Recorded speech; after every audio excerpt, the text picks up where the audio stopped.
Ay bigyan ng pasigabong palakpak ang buhay at makapangyarihang Diyos. At tumigaw po tayo ng Hallelujah! Hallelujah! Hallelujah! Purihin ang Diyos. Sa umagang ito mga kapatid, I am so excited at ako po'y nagagalak na kayo po ay nandito. Sabi mo sa katabi mo, I'm happy that you are here. Ayan. Masaya ako na nandito ka. Ayan. Ngayong umaga, hindi po ito aksidente. Ang lahat po ay kalooban at plano ng Diyos. Amen po? Amen. Ang plano ng Diyos na ikaw ay narito dahil alam nyo ba may inihanda ang Panginoon. Amen? Ang ganda ng mensahe ng awit. Kung napapansin nyo po, there will be a day, ano ba yung sabi? A day of rejoicing. Exciting, no? Dahil alam niyo po sa araw na yun, ang tinutukoy niya ay yung pagbabalik ng Panginoon na katabi mo daw ang mga heroes of faith. Sino ba yung hero of faith na kilala natin? Heroes of faith. Kilala niyo ba si Zacchaeus? Sino si Zacchaeus? Yung tax collector na pandak. Ibig sabihin yung mga karakter sa Bible, yung mga heroes of faith, si Abraham, si Daniel, si Joseph, si Moses, yan, si Mary, si Martha, mga heroes of faith, yung mga binabanggit na mga pangalan sa Bible mula sa simula hanggang sa araw ng rapture ay makasama natin, katabi natin. And the saints, with the saints and with the angels and the saints, singing hallelujah, worthy is the Lamb. Sama-sama ang mga anghel at ang mga santo. Alam niyo sino yung mga santo? Hindi yung santo na pinoprosesyon pag pista. Yung santo na tinutukoy ay yung katabi mo. Tingnan mo yung katabi mo, mukha pang santo. Mukhang santa. Yan. Okay, ang ibig sabihin ng santo, saints, ay yung mga believers. Sabihin po natin, believers. The saints are those people who are chosen. Yung mga tumanggap kay Kristo bilang Panginoon at tagapagligtas. We are considered or we are called as the saints. Kaya si Pablo, kung napapansin niyo po, sa kanyang mga aklat, sa mga epistles, ang sabi niya, kinukumusta niya, di ba, yung greetings niya sa mga book ng kanyang mga writings. During this time na si Pablo, nung time na yon ay nakakulong. At habang siya ay nakakulong, wala naman siyang gagawin doon kundi sulat ng sulat. Lahat ng mga simbahan na kanyang iniikutan noong hindi pa siya nakulong ay kanyang sinusulatan. Halimbawa, to the Ephesus, sabi niya, to the saints of Ephesus, sa mga santo doon sa Ephesus. Ephesus ay lugar po ito. At ang mga tao sa Ephesus, ang tawag sa kanila ay Ephesians. Nasundan ko ba natin? Ephesians. Okay. To the saints of Thessalonica. Ang mga tao, ang lugar po is Thessalonica. Ang mga tao ay Thessalonians. Kung ikaw ay taga-Amerika, ang tawag sa mga tao ay Americans. Kung ikaw ay sa Philippines, ang tawag sa iyo ay Philippians. Diba? Dapat Philippians. Pero ang tawag sa atin ay Pinoy. Filipino. Filipina. Okay. To the saints of Philippines. Okay. To the saints of Talipapa. Okay. Anong tawag sa mga taga-Talipapa? Talipapians. Parang muntik pang tilapians.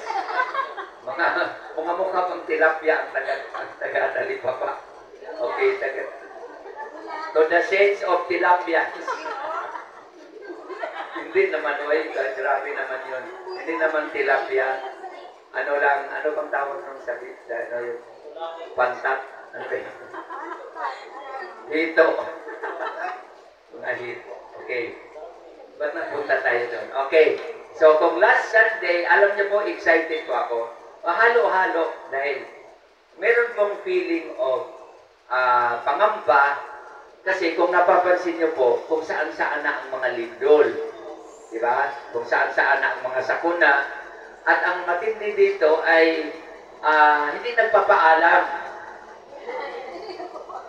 Yung lindol, hindi man nagme-message na darating ako dyan. Hindi man magsabi para makapag-prepare man lang tayo, magpapansit man lang tayo. Dumating pala ang lindol ngayon ay magpapansit man lang, di ba? Kasi may darating, may bisitang darating. At ang matindi dito, ang lindol ay hindi naman nagtatagal. May lindol bang one day? Ano na kayo mangyayari pag isang araw? Minuto nga lang. Sa Bisaya ay napulpog na yung mga building. Ang sabi naman nila, maganda din yung may lindol kasi nasubukan yung mga building kung gaano katibay. Di ba? Na kung gawa ni ganito, ay madali, mga karton din pala ang loob. Mga maliliit na kabilya, kaya talagang durog na durog. Pero doon sa isang lugar naman na matibay, nagre-reflect naman sa leader na ay magaling ang leader. Kasi hindi nasira yung building, kunti lang. Ayan. Mabuti kung ganun ang pananaw. Pero paano naman doon sa nawalan ng bahay? Paano naman doon sa nawalan ng apo dahil naipit doon sa poste? Paano naman yung tumatakbo-takbo na babaliw-baliw kasi lahat ng pamilya ay natabunan ng building na yung bahay nila naging buhangin. At noong time na yun ay hindi biro yung mga karanasan. Sino pong nakaka-experience na ng lindol? Araw-araw ba may lindol sa bahay? Ay pastor, araw-araw may lindol sa bahay. Bakit? Nanay ko, bunganga, parang kidlat at parang lindol din, parang nayayanig yung buong tahanan. Parang, ano na kayo magigising? Parang lindol na kaagad. Pagising pa lang sa umaga. Ayan, mga kapatid, ang mga bagay na ito, kung tayo ay nagbabasa ng Biblia, hindi na po yan nakakagulat. Amen po ba? Hindi na po siya walang bago. Hindi na bago, pero sa iba, bago. Ayan. Okay, yun nga lang, walang nakakaalam kung saan. Okay. Yung iba ay takot na takot kasi may biguan daw dito sa Maynila. Okay. Nakakatakot ang biguan. Kasi palagi ko parang walang matitira. Kung meron mang matitira ay matibay. Kasi, pero may yung biguan ay 9, intensity 9. Ang sa Davao is 7.6. Ang Bohol noon ay 7.2. Ang Cebu ay 6.9. Ang Baguio is 4.8. Wow, updated si Pastor. Para may komisyon kapag malaman mo yung mga number talaga ng gaano kalakas. Okay, so gaano man ito kalakas, ano man mangyayari, ito ay hindi naman nakakakaba talaga. Ayan. Okay, kung napapansin niyo po yung ating mga mensahe, tuwing linggo ay relevant. Napapanahon. Sabihin po natin, napapanahon. Okay. So, kumbaga, dapat ito ay ating pag-uusapan dahil para sa atin, we are so privileged. Sabihin natin, privileged. Advantage. Okay. Ang advantage sa atin, mga nagsasaliksik, nagre-research, nag-aaral, pinag-aralan talaga ang nangyayari sa ating kapanahunan. Para pagdating ng oras, hindi po tayo nabibigla. Kasi sabi nga sa GMA, iba na ang may alam. Okay, iba na ang may alam. Okay, para hindi tayo magpanik, ano ba ito? Ano ba ang ito ang kalakaran nito? Paano ba nangyari ito? Okay, noon po ako ay bata pa, ang tatay ko po ay napakagaling niyang magbasa ng panahon. Kami po ay naglalayag, nagsasagwan, tapos sabi ng tatay ko, awag muna tayong magbibiyahe kasi nagdi-deliver kami ng asin. Tatawid kami sa kabilang isla para i-deliver po namin yung aming mga ginagawang asin. Kasi meron po kaming asinan noong araw. Kaya ang tatay ko po ay maliban siya ay piloto, siya din po ay asindero. Asindero po kami. Kaming mga anak kami ng mga asindero at asindera. Kasi gumagawa kami ng asin. Kaya asindero kami.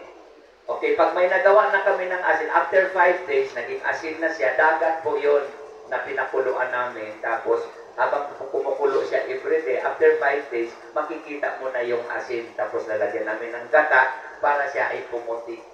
Ayan. So, ganun po ang aming ginagawa. Tapos, pag marami ng asin, ihatid namin yan sa isla.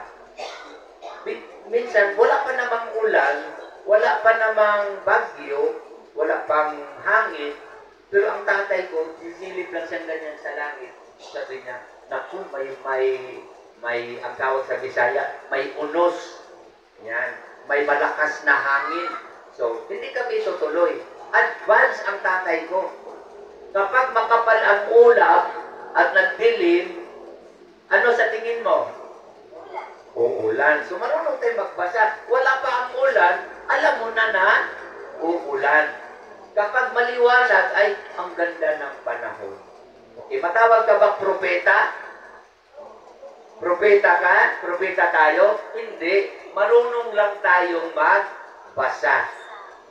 Okay, ang sabi ng Bible, kung kayo na mga tao marunong magbasa ng kapanahunan, marunong ba tayong magbasa ng huling mga araw?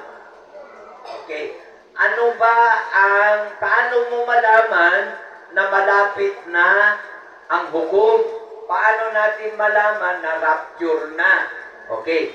Para huwag tayong maging mangmang na parang wala lang tayong alam, advantage sa atin mga Christians kasi meron tayong Bible. Okay. Lalabas man ang mga kuro-kuro at haka-haka, mga gawang-gawang kwento dito, kwento doon, na ganito, may ganyan, may halimaw, may bulati, at kung ano-ano. Hindi na tayo basta-basta maniniwala kapag meron kang alam sa salita ng Diyos. Kompleto po ang nakasulat dito sa aklat na ito. Alam po yung Biblia na to, panahon pa ito ni Noah.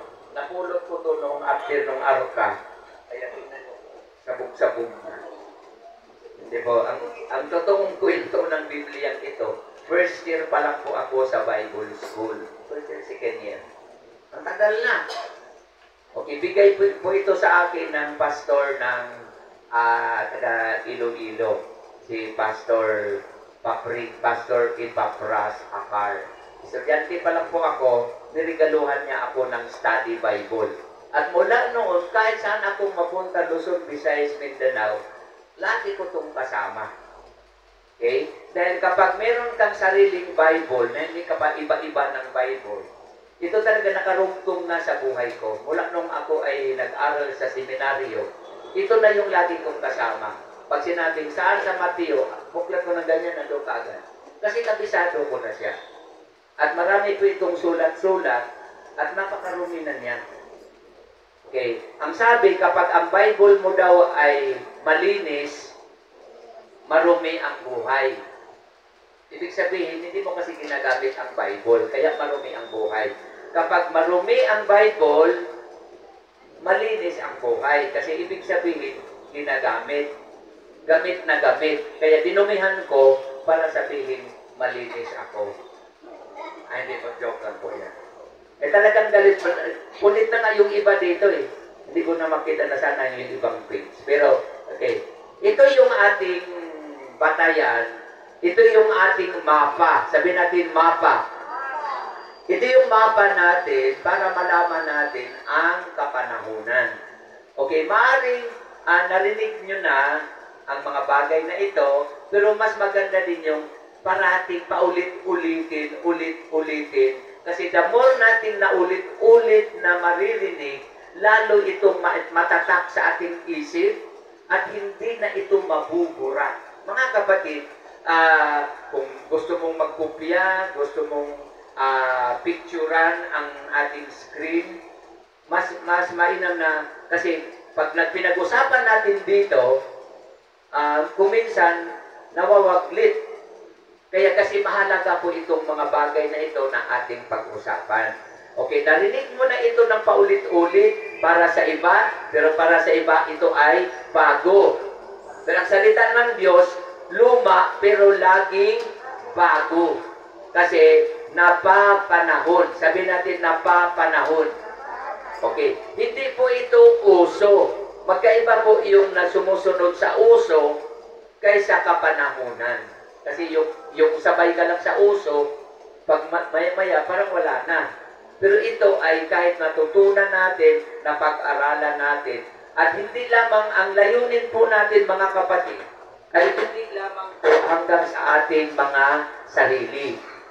Higit sa lahat, ito din po ay kung ating napag-aralan, naririnig, ikwento mo una sa inyong bahay. Okay po ba yun? Na i-share po natin, i-share ninyo sa inyong asawa, sa inyong mga anak, sa inyong mga apo, para lahat ay may alam. Na pagdating ng panahon, hindi ka na mahihirapang magpapaliwanag. Na kahit yung mga scientists, kahit yung mga geologists, kahit yung mga anthropology o geologists o archaeologists, ano ba yung pinagsasabi ni Pastor Logis? Yung archaeologists, sila po yung nag-aaral ng mga bagay-bagay, ng mga nadalipin, na baon, na yung geologists naman, sila naman yung nag-aaral tungkol sa mga bato, sa ilalim, mga sa lupa. Yun namang mga anthropologists, yun naman po nag-aaral sa ating mga katawan. Yan, anthropology. Okay, yun naman po mga volcanologists. Yung mga nag-aaral tungkol sa mga vulkan. Yung kaya merong lumalabas na ang ating din pong lugar, ito ba ay pasok sa fault line? Pinag-aralan din po yan. Kaya hindi po yan haka-haka, kundi pinag-aralan nila na may mga lugar talaga na natatamaan ng dadaanan ng fault line. Ano naman yung fault line? Yun po yung daanan na kapag may lindol, may mga ganyan, doon siya dumadaan ang mga, may hangin kasi sa ilalim. So, hindi po yan ang ating subject. Dahil hindi po ako volcanologist. Mukha lang akong volcan, pero hindi po ako volcanologist. Ako po ay preacher. So, ipipreach ko po, ibabahagi ko po ang salita ng Diyos. Okay, una, bago po natin pag-usapan yung mangyayari, anytime mangyayari, ano po ang mga palatandaan? Signs of the end times. Okay, ang dami pong nanonood sa akin ngayon, dahil sabi nila, Pastor, manood kami dahil gusto naming mag-take note doon sa isi-share nyo po na tungkol sa mga sinyalis. At habang ating babasahin ang salita ng Diyos, tingnan natin sa labas kung itong aking binabanggit, nababanggit sa Biblia, ay nangyayari na ba? At kung nangyayari na, ibig sabihin, ang mga sinyalis, mga palatandaan ng end times. Pag sinabing end times, ay katapusan. Okay?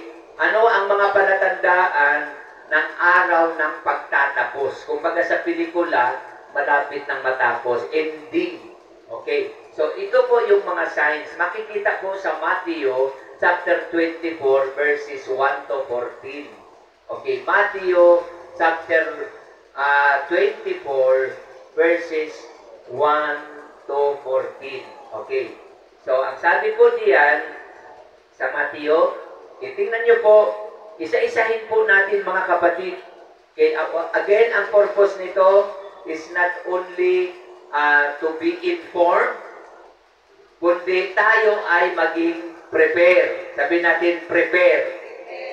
Handa po tayo. Sabihin mo sa katabi mo, handa ka na ba?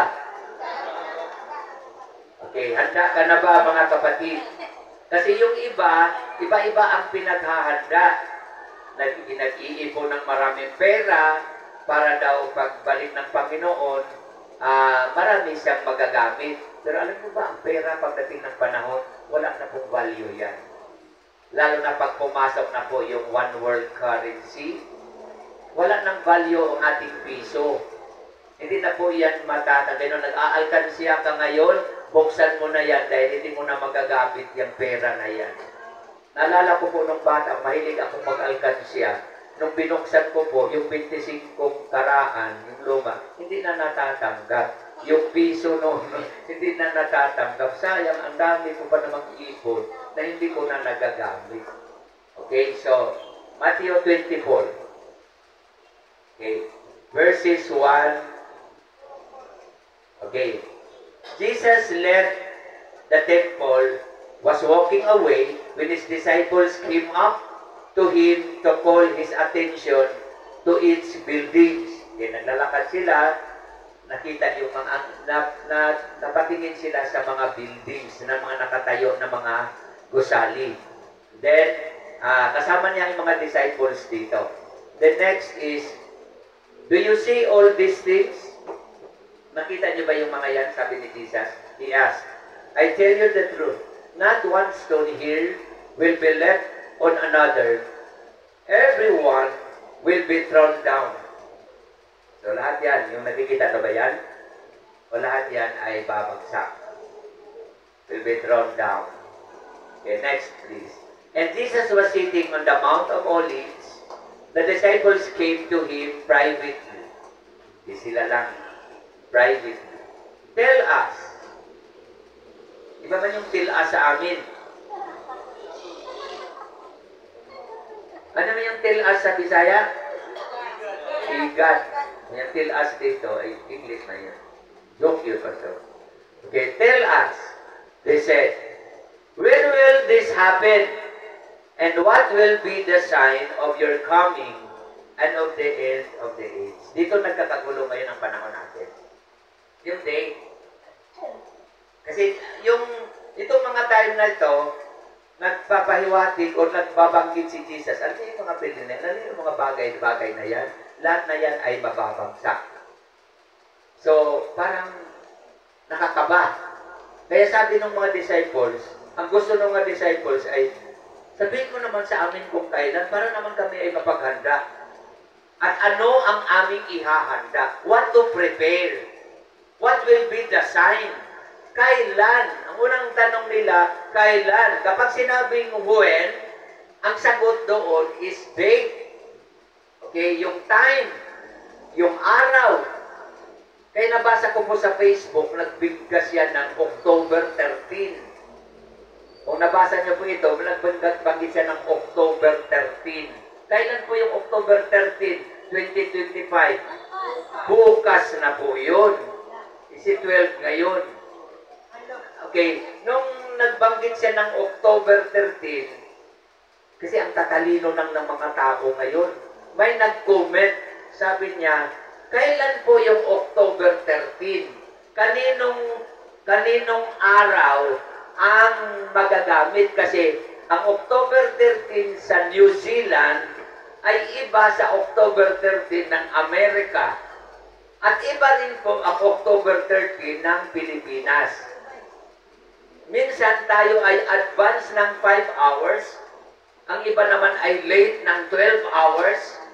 Hindi nagkakasabay-sabay yung October 13. So, kaninong October 13 ang magaganap? Hindi, nagdebate na sila, nagdebate. Sinusundan ko yung mga comments. Okay. Dito natin makikita kung meron nga bang date. Kasi, actual po ito mga kapatid, mismo si Jesus Christ ang tinatanong ng mga disciples. Tell us, they said, when will this happen? Kailan ito mangyayari? Okay, yung naririnig-rinig ninyo na matatapos na ang mundo, ng ganyan-ganyan, kailan? Okay, kung hindi pa nga nasagot ang isang tanong, may pangalawang tanong na naman. Alam niyo yung minsan pag nagtatanong na, anong pangalan mo? Taga saan ka? Hindi pa man nagsagot yung isa. Dahan-dahan lang. Okay, when will this happen? Pangalawang tanong, what will be the sign of your coming? Anong mga palatandaan ng iyong pagbabalik at sa huling mga araw? Dito mga kapatid, itong mga talata na ito, sagot na ito kaagad doon sa mga doktrina, mga simbahan, mga tao na hindi naniniwala na babalik si Jesus. Wala daw rapture, walang second coming. Okay, dito nabasa natin. Meron o wala? Meron. Okay, meron bang end times? Meron bang second coming? Meron. Okay, kung meron, kailan? Okay, tingnan natin, may sagot pa si Jesus. Jesus answered, ano po? October 13. Ay, hindi. Wala yun. Jesus answered, watch out that no one deceives you. Okay. Mag-ingat kayo na hindi kayo malilinlang. Sa Bisaya, magbantay mo day, magbantay mo dong, na di mo mailad. Kasi, maraming deceiver, maraming lalabas, ang dami ng mga kapatid. Tulad ng sinabi ko, one time pumunta kami sa Antipolo, sa Payatas, merong tinuturo na wala na daw, ang ibig niyang sabihin, wala nang pagbabalik si Jesus kasi dumating na si Jesus noong tinanggap mo. Wala namang sinabi na ganun, na pag tinanggap mo, dumating na si Jesus. Ang sabi, darating. Okay, si Jesus mismo nagsabi. Kaya lang, mag-ingat. Next, please. For many will come in my name, claiming, I am the Christ, and will deceive many.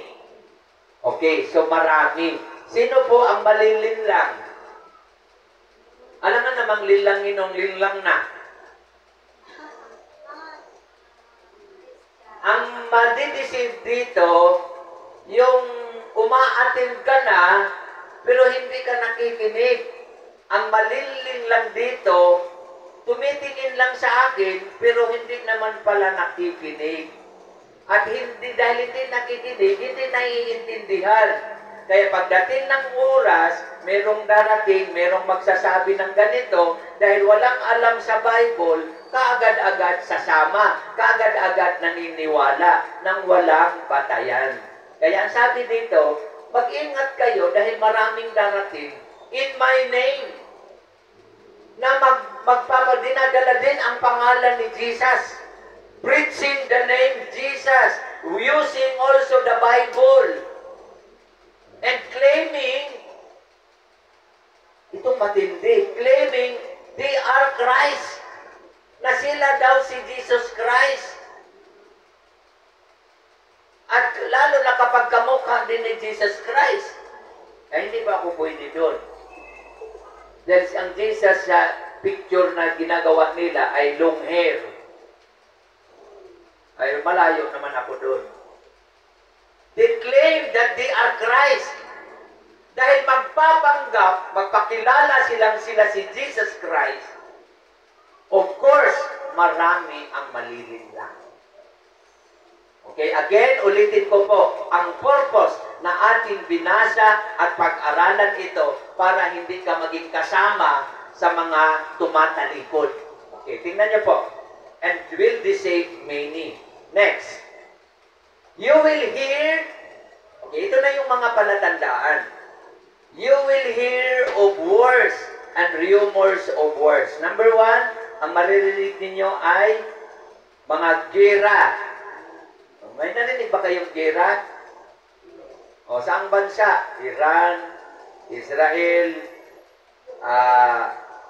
dami. Nation against nation. Kingdom against kingdom. Marami.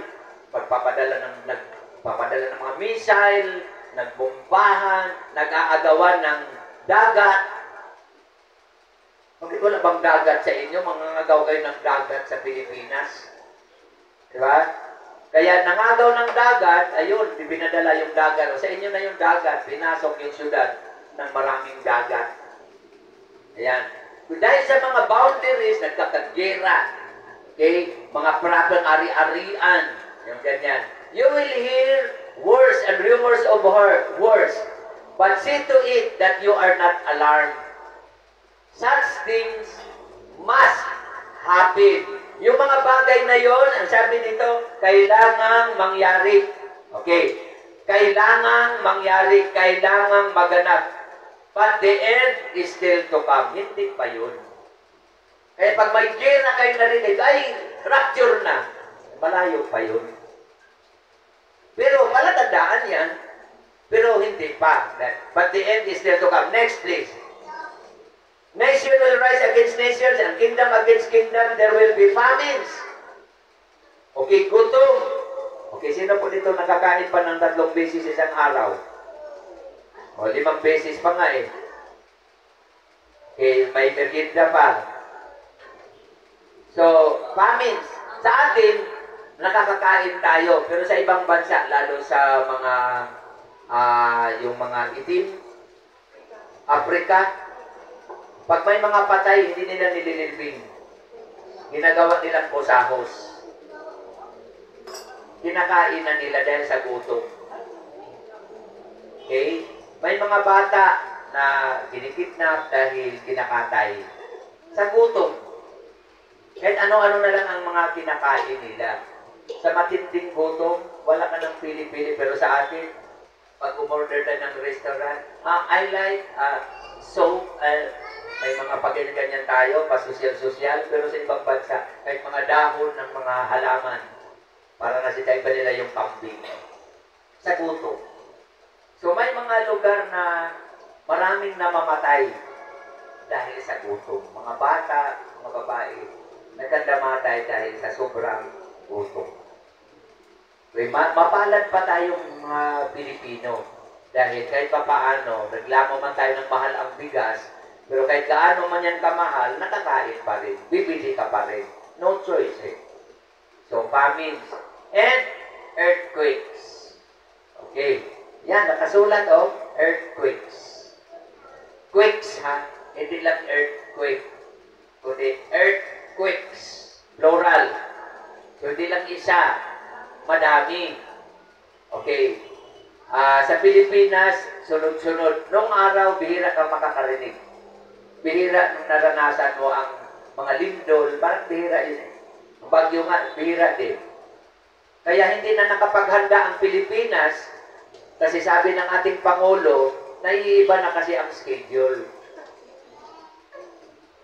Naiba na ang schedule.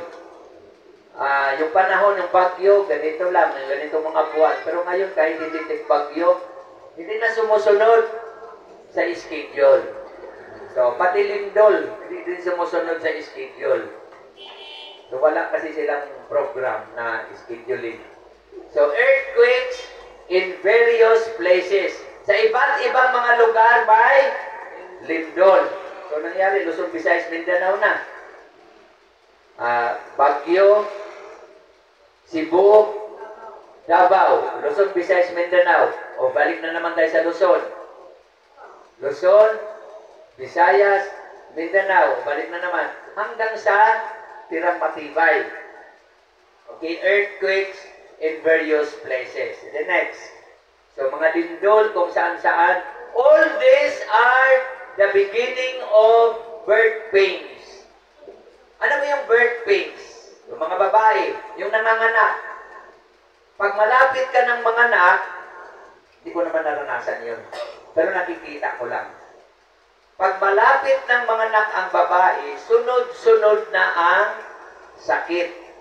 Diba? Pag nagli-labor, birth pains. Pag nagli-labor, kahit magpipray ka, kahit yung buntis na mga anak, Lord, tanggalin niyo po yung sakit. Hindi ko na kaya yung sakit. Magpipray ka na mawala yung sakit. Mawala ba? Hindi. Kaya ngayon, ang mga tao, maririnig mo, pray ka lang, magpipray ka lang. Hindi po prayer, mga kapatid. Dahil kahit panalangin ka ng panalangin, talagang mangyayari yan kasi nakasulat na. Kaya ba ng prayer i-prevent yung lindol? No, no, no, no, no. Kaya ba ng prayer i-prevent yung sakit ng tiyan ng nanay na mga anak? Kahit hahaplasan mo yan, kahit hindi, masakit talaga yan, kailan yan titigil? Kapag lumabas na ang bata, ganyan din sa ating panahon ngayon.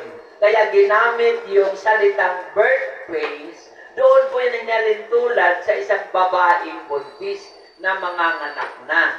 Okay, mawawala lang, kahit ipanalangin mo yun, mawawala lang yung sakit ng mundo kapag babalik na si Jesus. Matatapos ang pains, kahirapan at pagdurusa ng mundo kapag babalik na siya.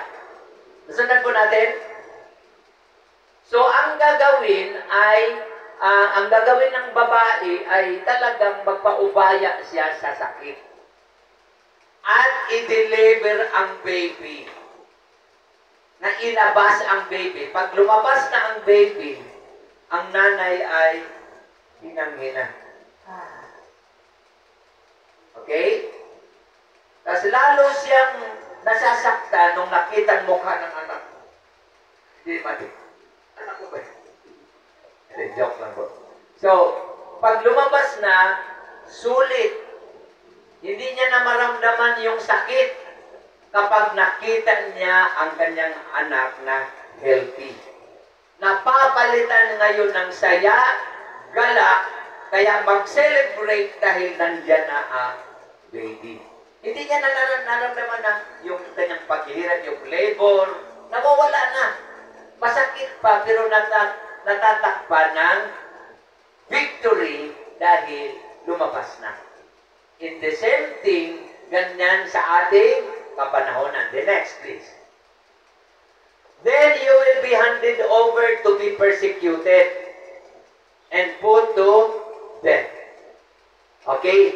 Magsihanda po tayo. Ang pinag-usapan dito, mga kapatid, ang tinutukoy dito is yung mga mananampalataya.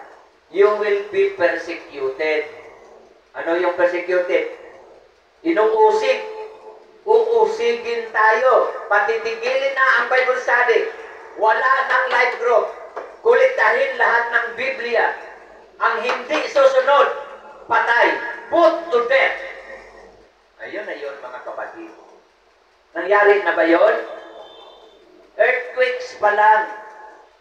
Parang natataranta na ang mga tao. Natatakot na. Wala pa po dito ang pag-uusig. Wala pa po dito yung pinapatigil yung mga Bible studies and life groups. Okay? So, ibig sabihin, malaya pa tayo. Ngayon na, kahit na magsisigaw ako dito, magsisigaw ako ng tungkol sa Biblia at isisigaw ko ang pangalan na Jesus, walang magpipigil sa akin. Walang magpipigil sa atin na nagpupuri tayo sa Panginoon. Kaya malaya pa, pero tingnan mo ano ng mga tao, okay lang. Magsimba ako sa hindi, ayos lang. Pero alam nyo, kung kailan ipagbabawal, doon pa ang mga tao maghahanap. Nasaan na si Pastor Larry? Nasaan na si Pastor Chris? Bakit hindi na pumunta dito sa Quadra? Nasaan na ang mga pastors? Bakit hindi na pinagpipray? Bakit wala na ang mga pastors? Kasi una nang tinatanggalan ng mga dila. Kung nakikita nyo po sa mga sa Facebook, doon po sa bansang India, pinagbabaril ang mga born-again Christians. Habang nag-worship sila ng ganyan, open the eyes. Pag open the eyes, open ng mga baril na nakatutok sa kanila. Kaya nagsitalunan sa bintana at nagtatakbuhan. Kaya doon sa mga palayan, pinagbabaril at kanya-kanyang dapa, kailang iba-ibang mga nangyayari. Nagkandamatay. Nangyari na ba sa Pilipinas? Wala pa. Maluwag na maluwag po tayo. Itong matindi sa mga Christians ngayon, nagbabarila ng kapwa Kristiyano. Hindi po tayo magkaaway, mga kapatid. Hindi pa po yan persecutions. Kaya lang ang persecutions na nangyayari ngayon, kapwa Kristiyano, nagsisiraan sa kapwa Kristiyano. Ayun ang nakakalungkot. Sabi nga ni Mahatma Gandhi, si Mahatma Gandhi ay isa itong leader ng mga Hindu, mga Indian. Kaya sabi niya, I like your Christ, but I don't like you Christians. Bakit? Gusto ko yung Kristo nyo. Kasi Jesus Christ, mabait, tagapagligtas, mapagmahal. Pero kayo na mga Christians, kabaliktaran sa ugali ng founder. Dahil si Jesus is maunawain, mapagmahal, tinatanggap ka kahit sino ka pa. I love you, I love you. Katunayan, ibinigay niya ang kanyang buhay para sa mga makasalanan. Pero ang mga mananampalataya, papatayin ka sa chismis. Ang sabi ni Mahatma Gandhi, dito ako nalulungkot. Ito lang yung gera na hindi ko maiintindihan. Na ang magkakampi ay nagpapatayan. Doon si Mahatma Gandhi nalulungkot. Mga kapatid, dito sa Matthew, dito natin ngayon makikita that you will be persecuted and put to death. Bakit ka papatayin? Hindi ka papatayin dahil chismoso ka. Papatayin ka, hindi lahat ng nangyayari sa buhay natin ay persecutions. Hindi lahat ng nangyayari ay trials. Hindi lahat ng mga pains and struggles na nangyayari sa buhay ng Kristiyano ay pagsubok. Yan po ay consequence sa pinaggagawa. Hello mga kapatid. Ang sabi dito, you will be hated by all nations. Ikaw ay kapupuutan. Maraming magagalit sa iyo. Buong bansa. Hindi lang buong barangay. Kaya huwag kang magtaka kung maraming nagagalit sa iyo, then nandiyan na you will be hated by all nations. Barangay pa nga lang, masakit na. Isang bayan pa nga lang na naghatid-hatid, parang hindi mo na kaya.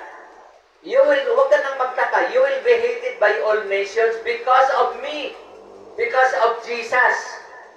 Yung bang gagawa ka ng kwento? Because of Jesus, because of me. Okay, you will be hated by all nations. Next, please. At that time, okay, ito po. At that time, many will turn away from the faith. Sa Tagalog, marami, hindi kakaunti, marami ang tatalikod sa pananampalataya. At hindi lang tatalikod, tumalikod na nga, will betray and hate each other. Tanong, ito ba ang tinuturo ng Diyos sa isang tunay na disciple? Ito ba ang mensahe ni Kristo to preach the kingdom of God? The message of Jesus is love, not killings.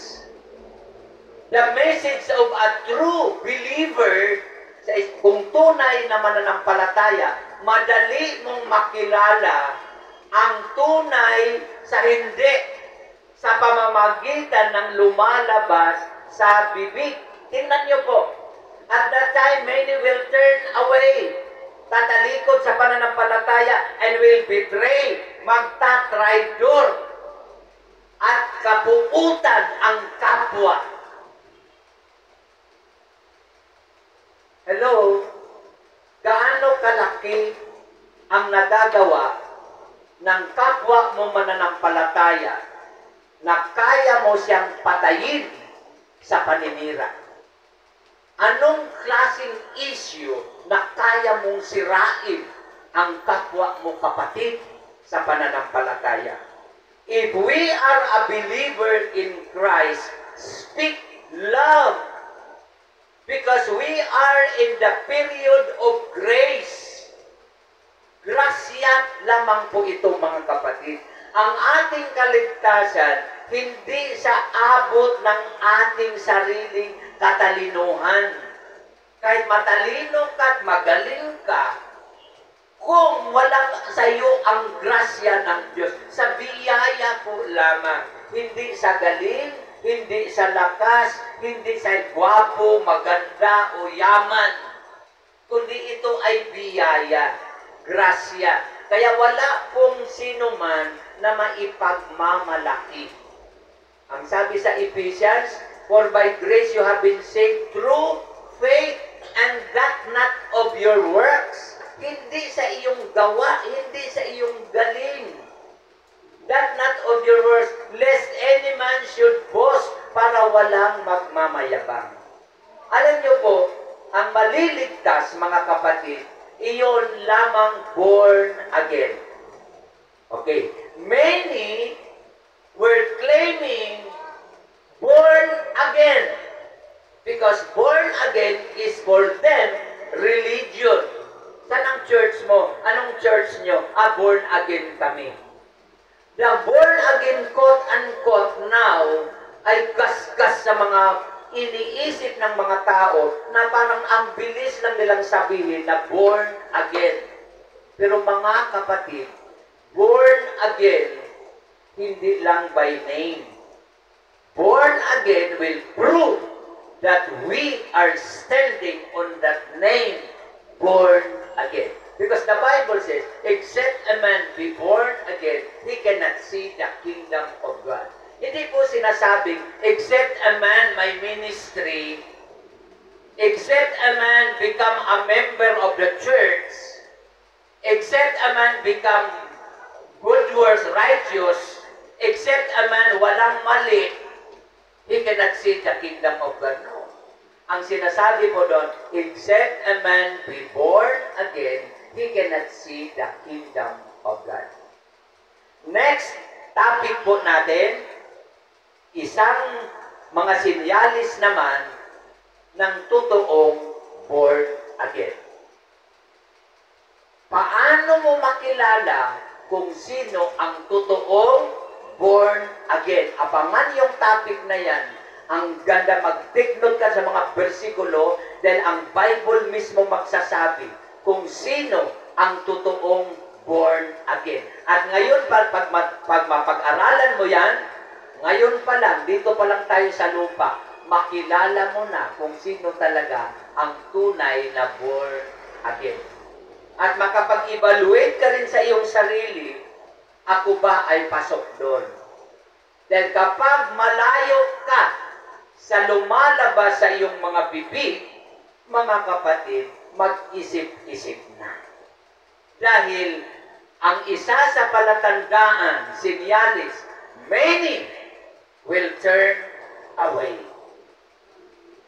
Madali na tumalikod kapag kulang sa kaalaman. Hello? Madaling umayaw ang isang taong hindi nakabaon ng malalim ang kanyang commitment to God and to the church and to the relationship with each other. Why? Because lack of knowledge. Okay? Lack of knowledge. Hindi lamang kulang sa kaalaman, kundi wala talagang alam. Dahil iba na ang may alam. Alam niyo po yung salitang commitment. Hindi po yan pwedeng ipagpapalit. Halimbawa, yung example na lang, commitment sa mag-asawa. Kahit kayo ay nagkasakitan ng mga salita, hindi, ayaw ko na sa iyo, maghanap ako ng iba.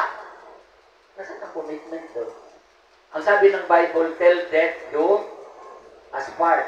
Sa hirap at ginhawa. Hindi lang sa ginhawa. And that's commitment. That's a covenant. Now, madaling tumalikod kasi walang covenant. Walang commitment.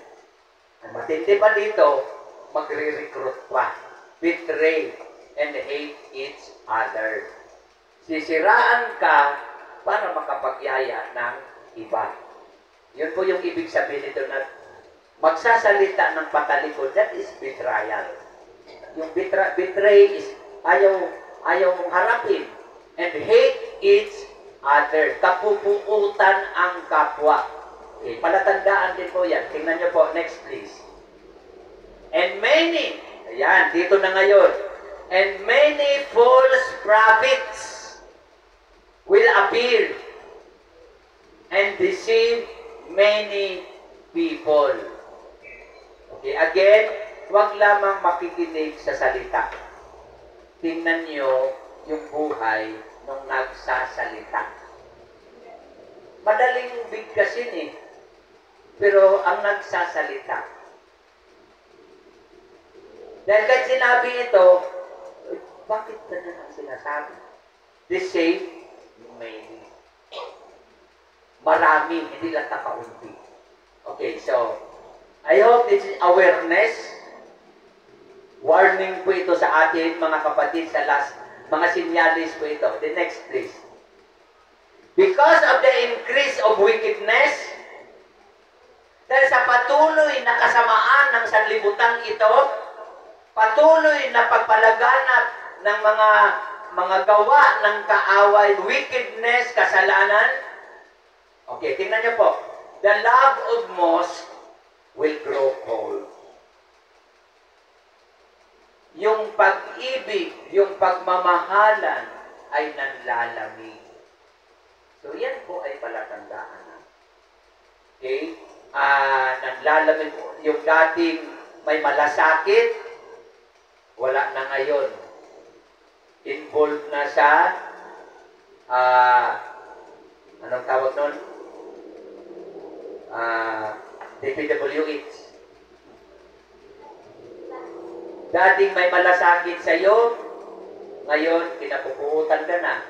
Dati nagsasabi sa iyo ng mahal kita, ngayon sinusumpa ka na.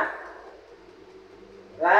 Dati forever talagang ikaw ay forever na forever. Pero isang iglap ng panahon, goodbye Philippines. So, the love of most will grow cold. Manlalamig. Kaya kung ikaw na may alam na ganito ang mangyayari sa kaulilang mga araw, hindi ka na magtataka dahil nakasulat na. Okay, next please. But, okay, dito tayo sa but. But kakaw-kakaw. Sa but, he who stand firm to the end will be saved. Yung manatili hanggang wakas ay siyang maliligtas. Napakahalaga po ang salitang remain. Napakahalaga ang salitang may paninindigan. Napakahalaga ang salitang palabra de honor. May word of honor. Sino po ditong galit sa hindi sumisipot ang kausap mo sa usapan? Ang ganda ng usapan.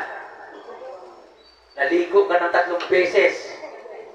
Nag-make up ka ng 4 cantos. Yung kilay mo, pa-Q, pa-S, di mo na malaman kung anong design para mapaghandaan ang inyong date, ang inyong meeting. Pagdating mo, namuti ang mata ng uwak. Walang dumating. Ano ang feelings?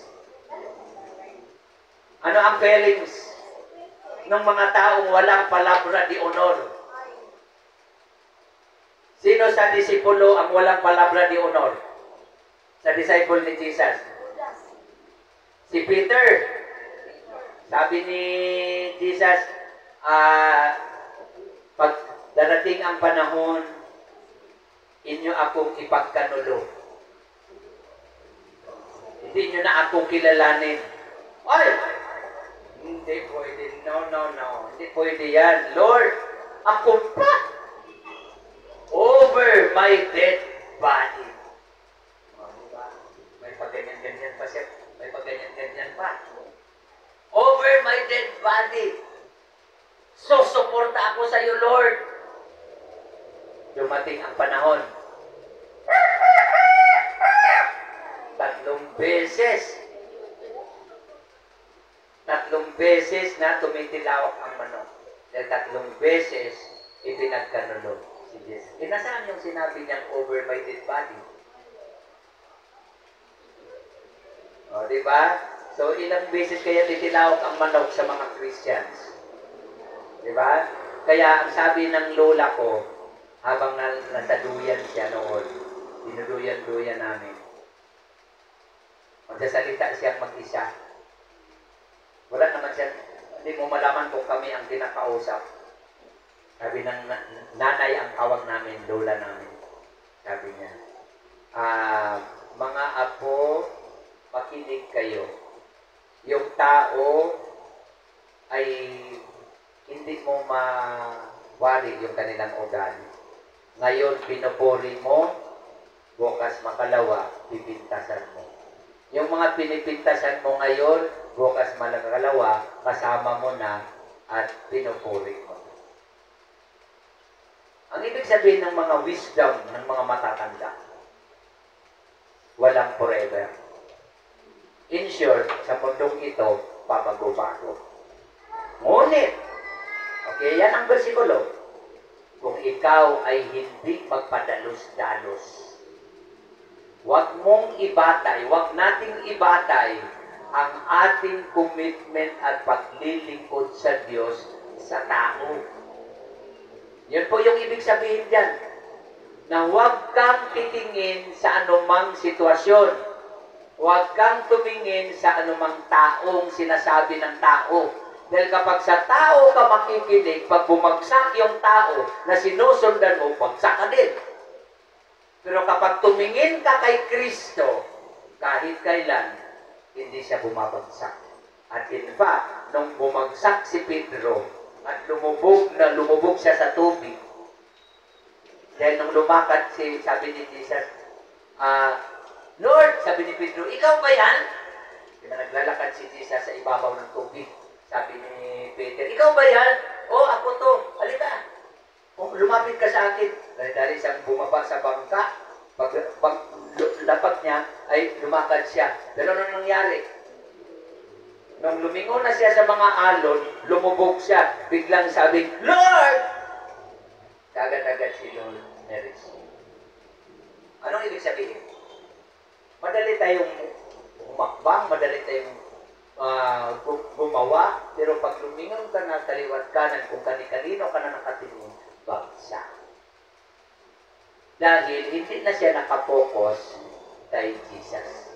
The message sa versikulong ito, in one word, is focus. Sabi natin, focus. Focus your eyes on Jesus. Not even me. Huwag kayong tumingin sa akin. Huwag kayong tumingin sa mga pastors. Nagkataon lang na mga pastor kami. Pero ang totoo niyan, parihas lang tayong mga mananampalataya kay Kristo. Nag-commit lamang po kami na maglilingkod sa pagiging pastor. At mayroong gift of pastor to preach, to share the word of God. Pero hindi ibig sabihin, exempted kami. Na hindi ako pwedeng mag-elevate, mas magaling ako sa inyo. Dahil tayo ay pari-parihong mananampalataya. Tinuturo namin kung papaano at kami din mismo ay gagawa sa sinasabi namin. Mahirap yung turo ng turo, pero hindi naman ginagawa. Hello? Dahil kapag hanggang turo lang, hindi naman nangyayari, para lang akong humarap sa salamin. Na pagkatalikod ko sa salamin, ano nga ba yung sinasabi ko? Preach life. Buhay, kapatid, ang binabahagi. Hello? mas madaling mapaniwala kung hindi lamang sa salita, kundi nakikita sa gawa. Stand firm. Stand firm. Matatag. To the end will be saved. Yun lang. Okay? Hindi lahat, mga kapatid, ito pong lagi natin tandaan, Matthew chapter 7, verse 21 to 24. Not everyone, be careful, sabi natin, be careful. Tingin ka sa katabi mo, be careful. Okay. Sa Bisaya, ano bang be careful sa Bisaya? Ano daw? Sa Bisaya? Mag-amping? Magbantay? Sa akin hindi. May sarili akong Bisaya. Be careful sa Bisaya is be careful. Sa Bisaya, be careful. Careful. Be careful. Okay? Dahil, okay, basahin nyo, sabay-sabay, sabihin nyo, gawa-gawa ko lang itong sinasabi ko. Basahin nyo, Matthew 7:21. Ready, begin. Not everyone who says to me, Lord, Lord, will enter the kingdom of heaven, but only who does the will of the Father who is in heaven. Okay. English kasi. Okay. Bisaya ko na to. Dili tanan para doon sa bukog sa mga Bisaya, kasi mga kamay mga Bisaya. O daghan man ang Bisaya. Sino lang pala ang Tagalog dito? 1. Tagalog. 2. 3. Tatlo lang ang Tagalog. Si Ate Elsa. Tagalog ko ba kay Ate Elsa? Bisano. Bisayang Ilocano. Ayan, 4. Okay. So, huwag kayo mag-alala kasi Tagalogin ko rin. Mas maganda yung himay-himayin. Okay. Bisaya muna. Bisaya. Taas mga kamay, Bisaya. Ayan. Bisayain ko muna ha. Kasi mas maganda yung malinaw. Okay. Hindi lahat ng tumatawag. Ay, English yun kanina. Tagalog na ngayon. Okay. Dili tanan nga mitawag sa ngalan sa Ginoo ay makasulod sa gingharian sa langit. Kung dili, kadto lamang ning sunod sa kagustuhan sa Amahan sa langit. Kadto lang ning sunod sa sugo sa Amahan. Kadto lamang ning buhat sa kabubuton sa Ginoo, sa Diyos nga Amahan. Ibig sabihin, hindi lang sa salita. Hello? Titingnan mo yung mga tao. Alam mo, born again ako, pero tagay dito, tagay doon.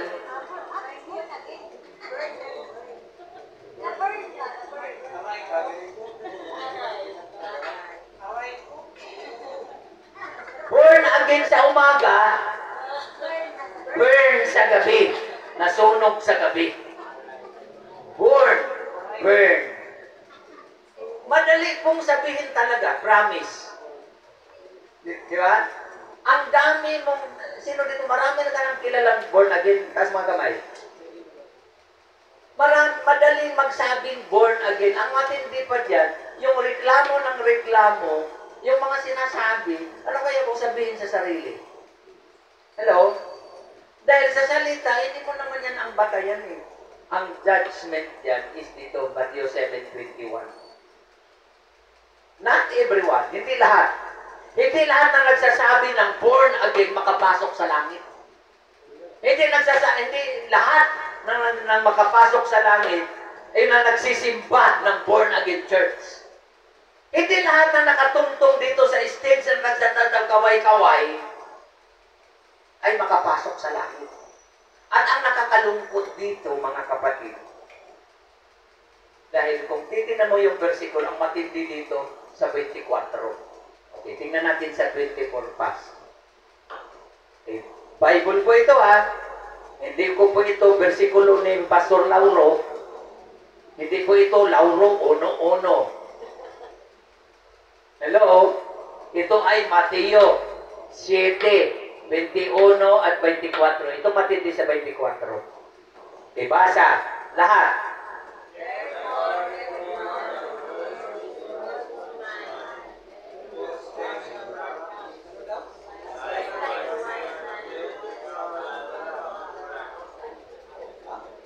Sige pa. Next pa. May lugtong pa ba yan, bro? Wala na. 23. Atras tayo sa 23. O, di 22 na lang. Then I will tell them plainly. Okay, verse 22 nga. Akala ko diretso sa 24, nagmamadali kasi ako. O, 22 pas. Verse 22. Ito'y kasama sa warning, mga kapatid. Okay, verse 22. Many will say to me, on that day. Yung salitang on that day, ito yung sa hukom. Sa araw ng paghuhukom. Sabi natin, paghuhukom. Okay, tumingin ka sa katabi mo, magtingin na kayo, hukom. O yung bibig mo, hukom. O, di ba? Ang cute niya. Okay. Sa araw ng paghukom, on that day, future, many will say to me, hindi po sinabing kakaunti, kapiranggot, kundi marami ang magsasabi sa akin, sabi ni Jesus, on that day, Lord, Lord, did we not prophesy in your name? Hindi ba nagbibigay ako ng mensahe ng propesiya sa pangalan ni Jesus? In Jesus' name, I proclaim. Nag-proclaim din ako.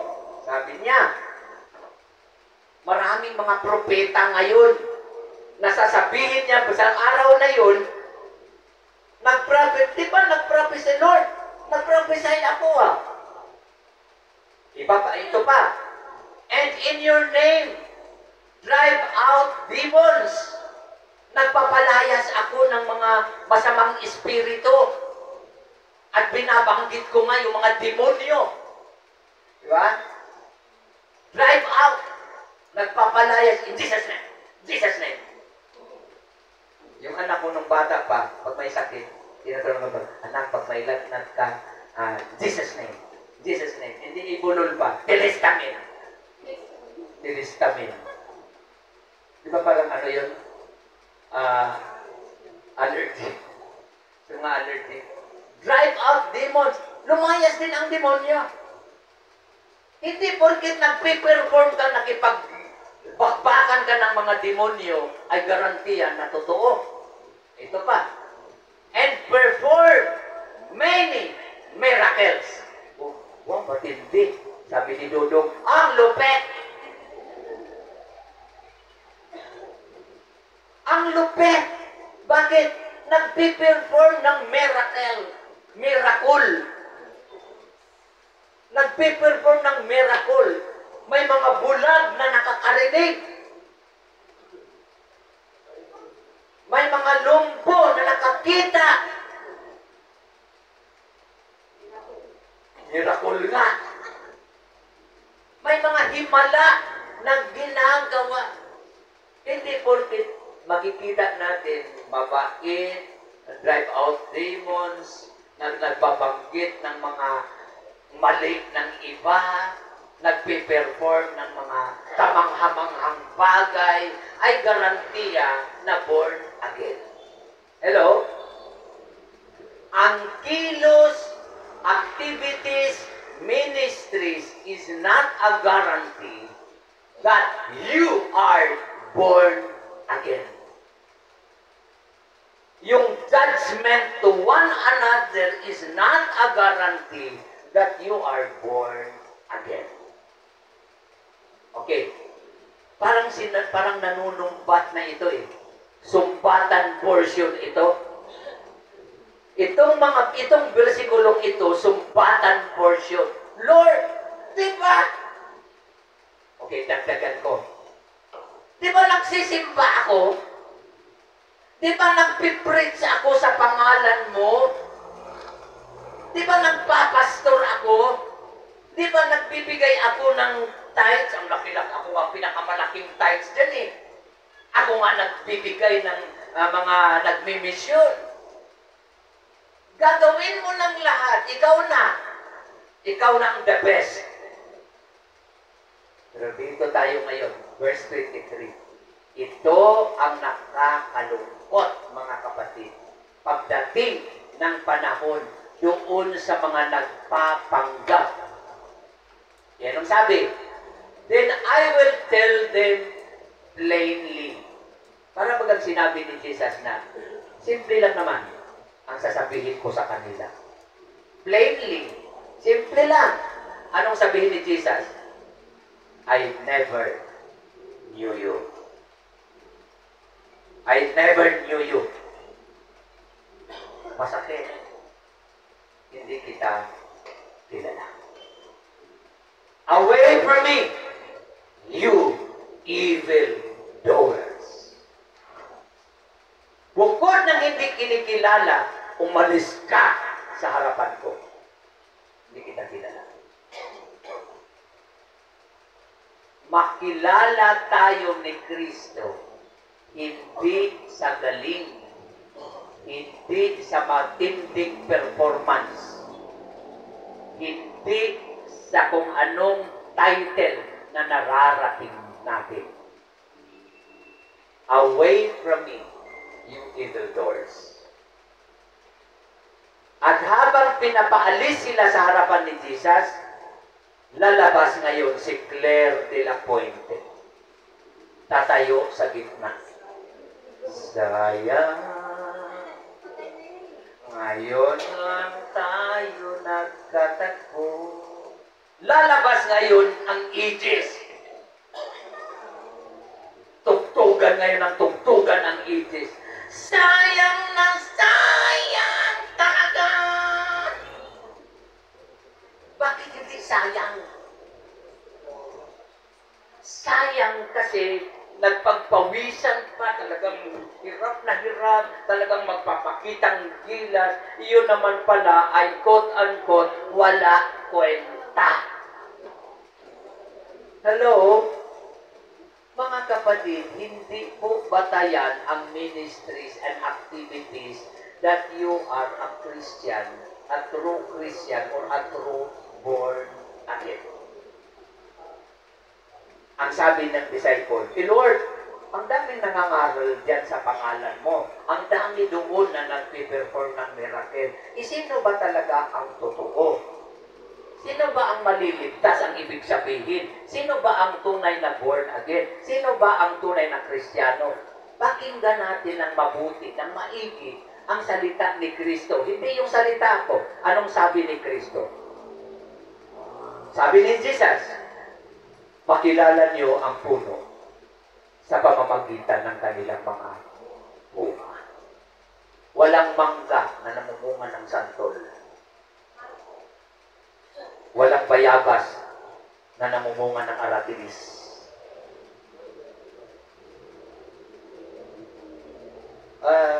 Bayabas yun eh. Ang tanong ko yung totoo, bakit napunta sa bayabas? Ba't napunta sa puno? Those who have an ear, let him hear. Ang mga tainga ay makikinig. May mga sa Bisaya, pasumbingay, talinghaga, hinahalintulan. Makilala niyo ang puno sa pamamagitan ng bunga. Makilala mo ang totoo sa pamamagitan ng gawa.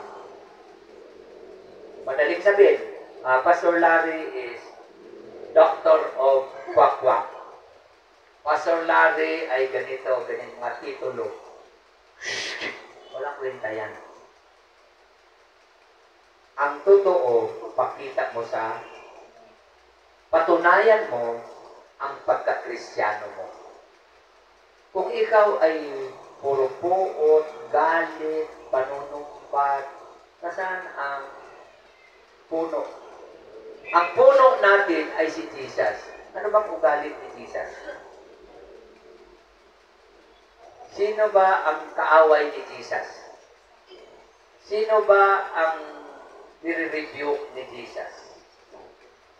Sino ba ang minamahal ni Jesus? Paano si Jesus magsasalita? For God so loved the world that He gave His only begotten Son, that whosoever believes in Him should not perish, but have everlasting life. It is the love language.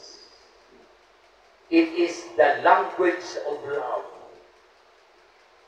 Kaya ko pong ibigay ang iyong buhay para sa mga nangangailangan. Hindi kunin ang pangangailangan para mabuhay, kundi ibigay ang buhay para sa mga nangangailangan. Ang tunay na pastol, handang mamatay para sa kanyang mga tupa. Hindi yung mga tupa ang pinapatay para mabuhay ang pastol. Kabaligtaran po yan.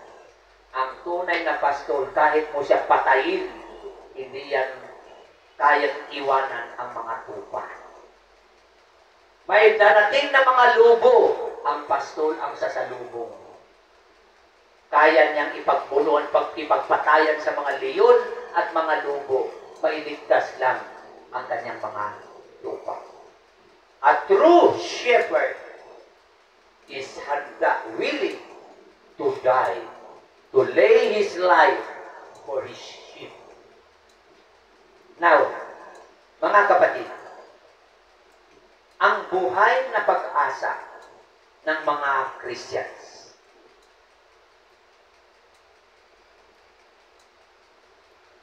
The signs of Christ's return.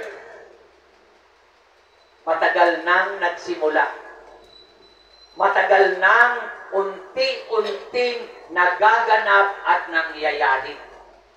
At ang isang masakit na mga nangyayari ngayon, ang pag-ibig ay nanlalamig. Ikaw na naririnig itong mga salita ngayon, yung salita ng Diyos na iyo at aking panghahawakan, ito ang magpapatibay sa atin na sarado ang mga tainga sa mga negatibong bagay and focus on the love of Jesus. Because it is the love of Jesus that overcomes the world. It is the power of the love of God that overcomes trials. Gaano man kabigat ang problema ng tahanan, walang pera, walang pagkain, may sakit, pero kapag magsalita na si tatay, sabihin niya, akbayan, yakapin si Mrs. Ma, darling, kaya natin ito. Hahawak ang mga anak sa kamay, kaya natin ito. Magmahalan tayo. Walang bibitaw. May pera ba? Na dumating nung sinabi ng tatay, kapit, bisig tayo. May nanlutas ba ang problema? Hindi pa. Pero anong naramdaman ng buong pamilya? Lakas. Nakahugot ng lakas. Iyan ang totoo na may pag-ibig kayang lampasan gaano kalaki ang bagyo kapag may pag-ibig. Habang may buhay, habang may buhay, pag-ibig. Ang pag-ibig ng Diyos na hindi nagmamaliw. Ngayon, mahal kita. Dahil nasa kondisyon ako. Nakatake ako ng vitamins, masarap ang pakiramdam ko, masaya ang samahan. May pagsubok dumating, ayaw ko na sa'yo. Pangit mo. Pangit agad. Di ba pwedeng hindi lang nakapag-ilamos? Di ba pwedeng kagigising lang? Di ba pwedeng hindi lang nakaligo ng 7 araw? Pampahaw ka agad. Di ba pwedeng hindi lang nakagamit ng tawas? Hinuhusgahan mo na kaagad. Love overcomes. And love conquers all. Sino ang karapat-dapat sa atin? Sa harapan ng Diyos, sino ang worthy enough to face? Again, it is only by the grace. Dito mo ma-appreciate, kapatid, napaka-importante pala ang salitang grasya. Ang panahon natin ngayon is the period of grace. Lahat ay biyaya. Wala na tayo doon sa judgment day. Wala na tayo doon sa judgmental. Wala na tayo sa Ten Commandments, Old Testament. Then kung ipaganahin natin ang Ten Commandments, pag nagkasala noong araw, paulanan ka ng yelo na tag 50 kilos. Kaya mo ba yun? Na kapag nagkasala, paulanan ka agad ng apoy at asupre, ang Sodom at Gomorrah. Na kapag nagkasala noon, kikidlatan ka at patay agad. Dahil sa araw ng kautusan. Pero ngayon, may nakidlatan ba na makasalanan? May nangyayari ba? Wala. Kahit gaano ka man kasama, wala. Kasi ang haba ng grasya ng Panginoon. Grace. Sabi nga po natin, grace. For by grace you are saved. For by grace we will survive. For by grace we will be victorious. For by grace, namumuhay tayo sa biyaya lamang. At walang sino mang magmamalaki. Hello mga kapatid. Kaya sabi mo sa katabi mo, biyaya. Biyaya. Kaya ipamuhay natin ang salitang biyaya. Anong bunga ng biyaya? Pag-ibig. Mahal. Mahalin mo. Yan ang utos ng Diyos. Dalawa lang ang inuutos niya, di ba? Ang 10, ginawa niyang 2. Yung 10, dahil walang nakagawa sa 10, gagawin natin ngayong 2. Ano na ngayon ang utos na 2? Ibigin mo ang Diyos higit sa lahat ng mga bagay. Love God with all your might, with all your soul, with all your self, with all your strength. And love your neighbor as you love yourself. Madali lang pala makilala ang tunay na born again. Yung nagmamahal sa kapwa. Nahigit tulad ng pagmamahal sa sarili. O makilala mo na. Kung magpagmahal sa sarili kaysa kapwa, kaya ako gusto ko lagi kapwa. Kasi yung kapwa, yung tagatanggap ng pag-ibig. Bakit ka mag-teacher? Para matulungan yung kapwa. Bakit ka mag-engineer? Para sa kapwa. Bakit ka mag-doktor? Para matulungan ang kapwa. Ito, lumapit si Nakuy-Kuy. Si Turagsoy. Gusto ko maging kapwa. Bakit? Kasi lahat ng ginagawa nila para sa akin. Balik ka. Kapag mas mahal mong sarili kaysa kapwa, puro iyo, ako. Opposite sa sinabi ni Kristo. Love your neighbor as you love yourself. Hello? Ay, Pastor, madali pang sabihin niya. Di mo kaya yan. Mahirap gawin. At ang matindi, love your enemy. Kung sa kapwa, mahirap ka nang magmahal, sa enemy pa kaya. Hello? Isa kapwa ka, hindi ka kaya. Kapwa pa lang yun. Sa enemy pa. Sino dito natutuwa kapag inaaway? Pero ang mensahe ng Diyos, huwag tayo magpadala sa panlalaki. Pinipilit kong sarili ko sa grasya ng Diyos. Sa grasya ng Lord, tumayo, tumindig,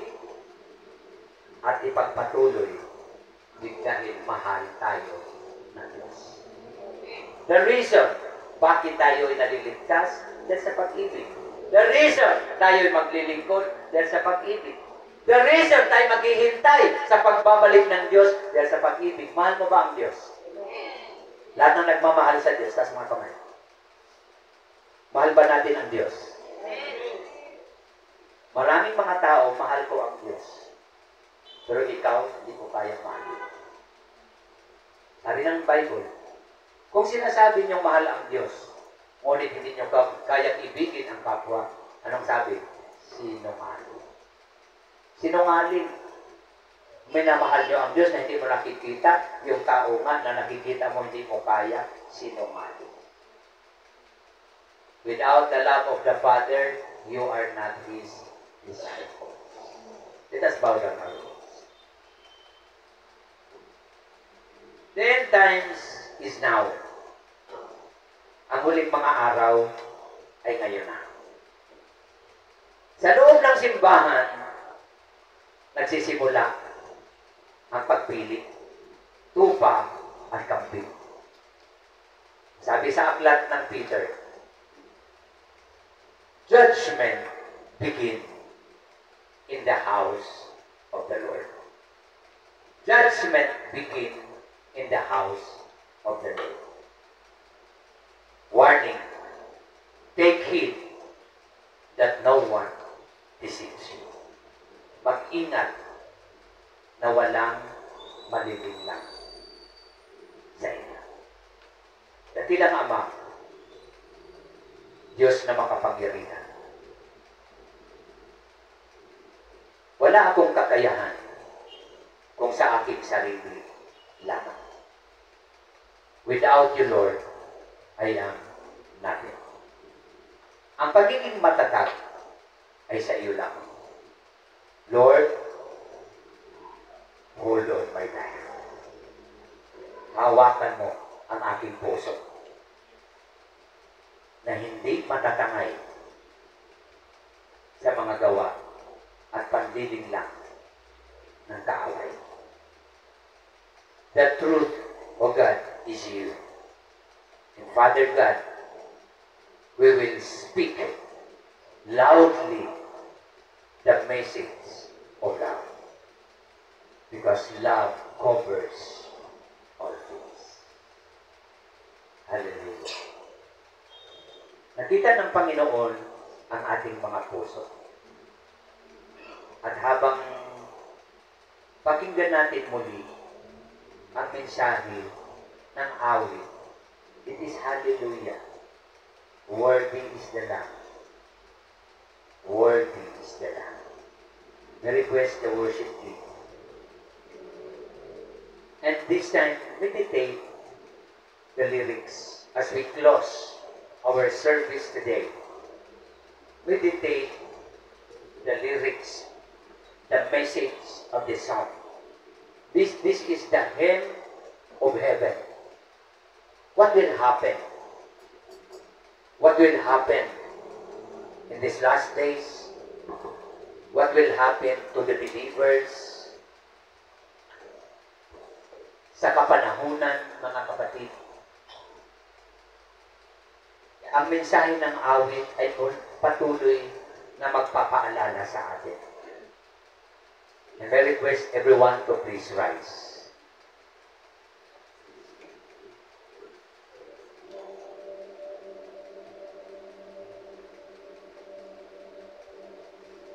On that day,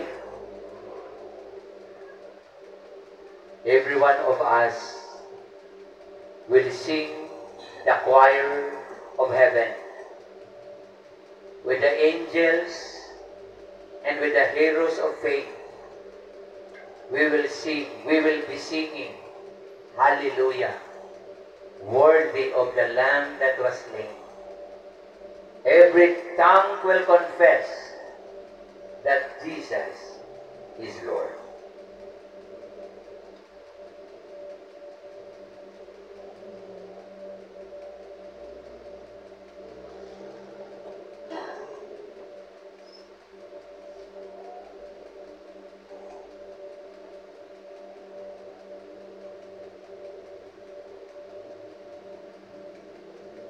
Jesus is here right now.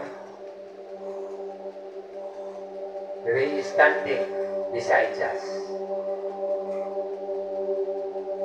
Maaaring si Jesus. Maaaring ang Panginoon ngayon nakatayo katabi mo. At nais ng Panginoon na ikaw, kapatid, ay gagamitin itong huling mga araw na may panindigan ang salita ng may kapangyarihan, salita ng ating Panginoong Diyos. Let us speak boldly the love of Jesus that overcomes the world. It is the love of God that overcomes the human race. Whatever situations, whatever trials, whatever troubles, God remains faithful to each and every one of us.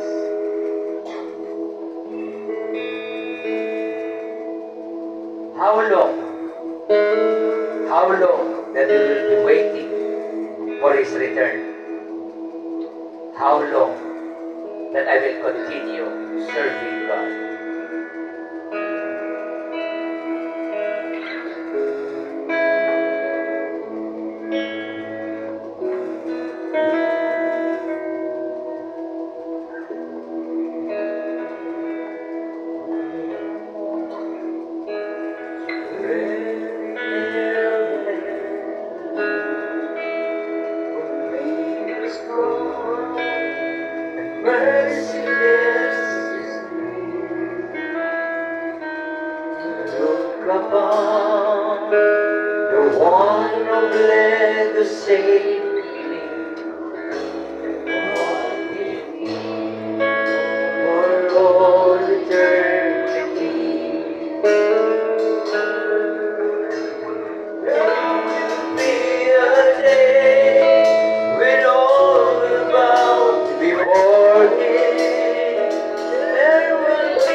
Oh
are so grateful, O Heavenly Father, that you have chosen us, Lord, for a purpose. You have called us, Father God, for a reason, to proclaim and to continue living with your presence, O Lord. That we will continue serving you, Lord. Thank you for your love, Father God, that you have given us, freely given, your one and only Son, Jesus, for us, na siyang garantiya namin, Lord, that we have the assurance because of your Son, Jesus, O God.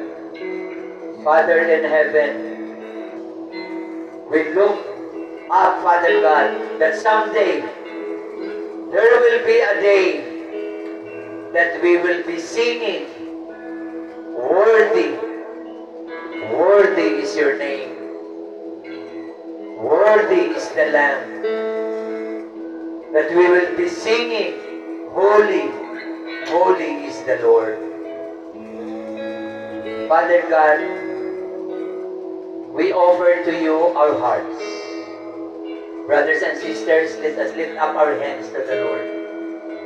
Taas po natin ang ating mga kamay sa Panginoon.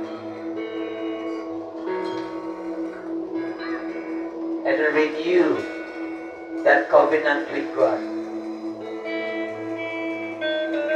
Batay sa ating nakikita, naririnig, na pagbulay-bulayan na salita ng Diyos, we are in the end times. Ang manatili hanggang wakas, ang siyang maliligtas. Salamat sa kaligtasan. Salamat sa biyaya at grasya mo, Panginoon. We will serve you, Father God. We honor you and we glorify your name. We worship your name, Jesus. You are Yeshua HaMashiach. Hallelujah. Brothers and sisters, let's say hallelujah. Hallelujah. Purihin ka, Panginoon.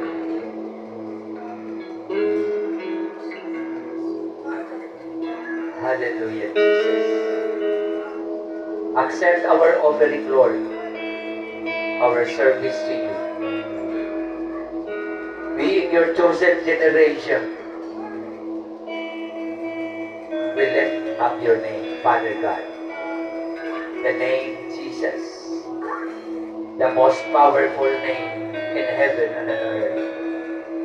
We humble before you, Lord, as we offer to you our lives.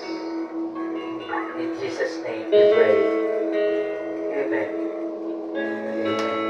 Hallelujah. Hallelujah. Everybody say, Amen. Amen.